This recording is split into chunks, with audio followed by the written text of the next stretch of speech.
Saya Lasa Fitri akan menemani Anda dalam beberapa menit ke depan dalam acara Liputan 6 Pagi, menyajikan info-info teraktual dan terkini. Maret 2021 ini, tepat 1 tahun virus corona atau COVID-19 masuk ke Indonesia.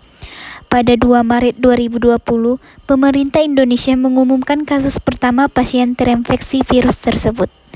Kemunculan virus corona ini menjadi pukulan berat bagi perekonomian Indonesia. Seluruh sektor usaha, termasuk UMKM, ikut terkena imbas. COVID-19 juga berdampak pada kinerja ekspor-impor, angka kemiskinan, inflasi, nilai tukar rupiah hingga kinerja indeks harga saham gabungan. Ujungnya, pertumbuhan ekonomi Indonesia dipaksa masuk ke jurang resesi akibat tumbuh minus. Berikut dampak setahun COVID-19 terhadap ekonomi yang dirangkum. 1. Pertumbuhan ekonomi minus, Indonesia resesi. Badan Pusat Statistik mengumumkan pertumbuhan ekonomi Indonesia di sepanjang 2020 terkontraksi minus 2,07%. Yang kedua, angka inflasi 2020 terendah dalam sejarah. Badan Pusat Statistik atau BPS mengumumkan angka inflasi pada Desember 2020 mencapai 0,45%. Dengan begitu, angka inflasi sepanjang 2020 di angka 1,68%.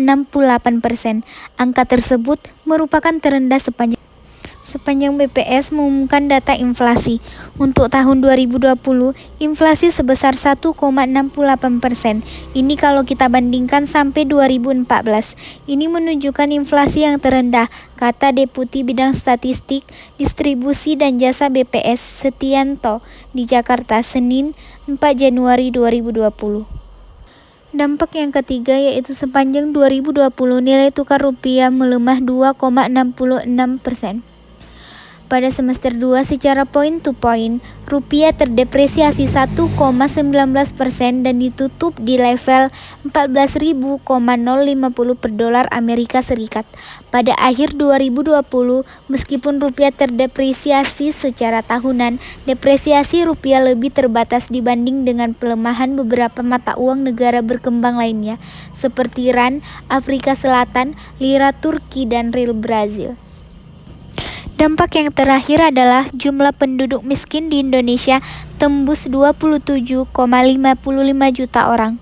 Badan Pusat Statistik atau BPS mencatat jumlah penduduk miskin di Indonesia mencapai 27,55 juta orang pada September 2020, atau setara dengan 10,19% dari total penduduk di Indonesia.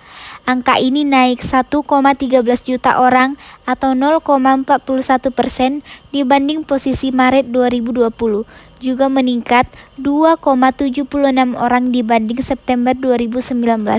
Kepala BPS Suharyanto mengatakan peningkatan penduduk miskin pada September 2020 sebagian besar terjadi di pedesaan, sebesar 13,20%, sementara untuk posisi perkotaan hanya sebesar 7,88%. Kalau kita lihat komposisi penduduk miskin antara kota dan desa, persentase penduduk miskin di pedesaan masih jauh lebih tinggi dibanding di kota, kata dia di kantornya Jakarta Senin 15 Februari 2021. Hanya saja, menurut BPS ada perbedaan cukup signifikan pada posisi penduduk miskin di September 2020, di mana sebagian besarnya lebih berdampak di perkotaan. Hal ini terlihat dari jika dibandingkan posisi September 2019, ada peningkatan sebesar 1,32%, sementara posisi penduduk miskin di perkotaan hanya meningkat 0,60%. Sekian perjumpaan kita kali ini. Terima kasih semua. Selamat pagi.